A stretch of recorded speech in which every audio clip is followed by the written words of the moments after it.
এক, কুদসি অর্থ কি? এটা হলো পবিত্র। 2, সর্বপ্রথম বিশুদ্ধ বা সহিহ হাদিস সংকলন করেন কে? এটা হবে ক।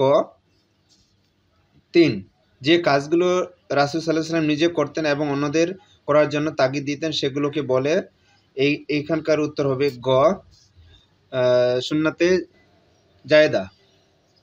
4 নম্বরটা দেখো, রফিক ইটভাটায় কাজ করেন, যে বেতন পায় সেটা দিয়ে তার পরিবার চালায়। ইসলামের দৃষ্টিতে তার এই উপার্জনগুলো এটা হালাল। 1 নম্বর পয়েন্ট আছে হালাল, 2 নম্বর পয়েন্ট আছে উত্তম ও পবিত্র, 3 নম্বর পয়েন্ট আছে আল্লাহর বিধিবিধানের আওতায় পড়ে। এখানে 1 আর 2 পয়েন্টটা হলো সঠিক, অর্থাৎ এখানে ক অ্যান্সার। 5 নম্বরটা দেখো, কারা নামাজের উদাসীন?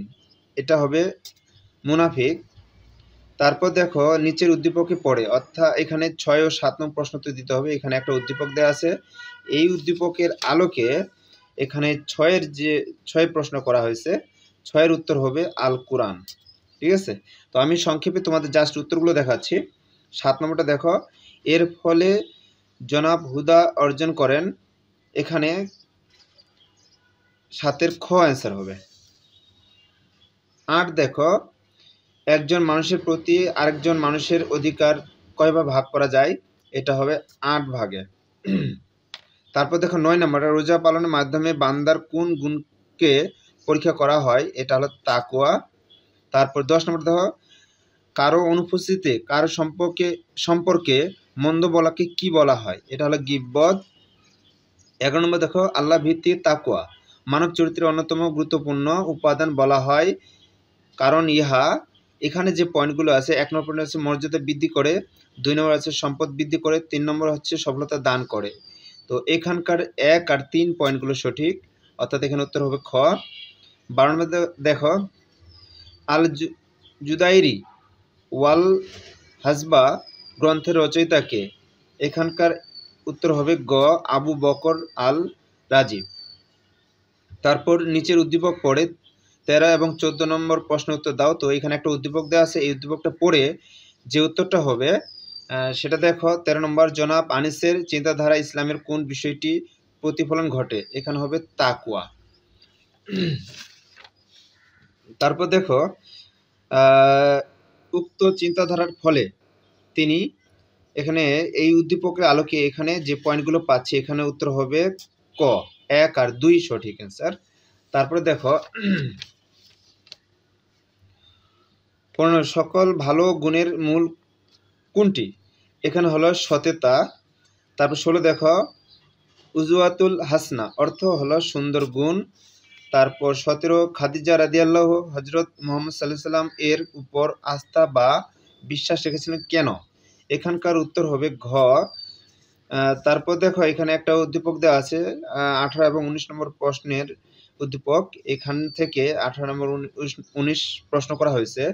তো 18 নম্বর প্রশ্নটা দেখো, তোমরা এই উদ্দীপকটা পড়ে যেটা অ্যান্সার পাবে, জনাব ইমরান এর কাজটি খোলাফায়ে রাশেদার কোন খলিফার কাজের সাথে সাদৃশ্যপূর্ণ? এটা হবে ক, আবু বকর রাদিয়াল্লাহু। তারপর 19 দেখো, উক্ত খলিফার অন্যতম কর্মকাণ্ডগুলো? এখানকার যে পয়েন্টগুলো অ্যান্সার হবে সেটা হবে 2 আর 3 হবে। 20 নম্বরে দেখো, কে সর্বপ্রথম বিশ্ব মানচিত্র অঙ্কন করেন? এটা হবে আল মাসুদি। তারপর 21 দেখো, রোশনের জন্য কে? জাবির ইবনে হাইয়ান। এটা হবে গ। তার হজের ফরজ কয়টি? হজের ফরজ 3টি। তারপর দেখো 23, ইসলামের কোন নগরীকে নিরাপদ নগরী বিবেচনা করা হয়? এটা হবে মক্কা। তারপর মুয়াজ ইবনে জাবাল রাদিয়াল্লাহু সম্মানিত করা হয় তার? এখানে প্রজ্ঞার জন্য, সচেতনতার জন্য, সঠিক সিদ্ধান্তের জন্য। এখানে উত্তর হবে 1 আর 3, অর্থাৎ খ।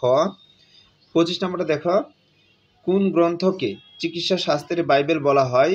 এটা হলো খ, কানুন ফিত তিব। এই যে এটা। ইমাম অর্থ কি? ইমাম শব্দের অর্থ হলো বিশ্বাস করা। তারপর দেখো 27 জন্য 27-28 জন্য উদ্দীপক দেওয়া আছে, এই উদ্দীপকটা তোমরা পড়ে নিবে। পড়ে যে অ্যান্সারগুলো পাচ্ছি এখানে, জনাব মাসুদ কোন ইবাদতটি পালন করতে ইচ্ছা পোষণ করেন, এটা হলো হজ। তারপর এখানে 28-এর উত্তরটা হবে, দেখো এখানে এই গ নম্বরটা পরে এনে এগুলো অ্যান্সার হয়। তারপর 29 দেখো, আইয়ামে জাহেলিয়ার যুগে নারীদেরকে, এখানকার যে উত্তরগুলো আছে তার মধ্যে 2 আর 3 সঠিক হবে। তারপর 30 দেখো, হাদিস বর্ণনাকারী ধারাবাহিকতাকে কি বলে, এটা হলো সনদ। এই যে এগুলো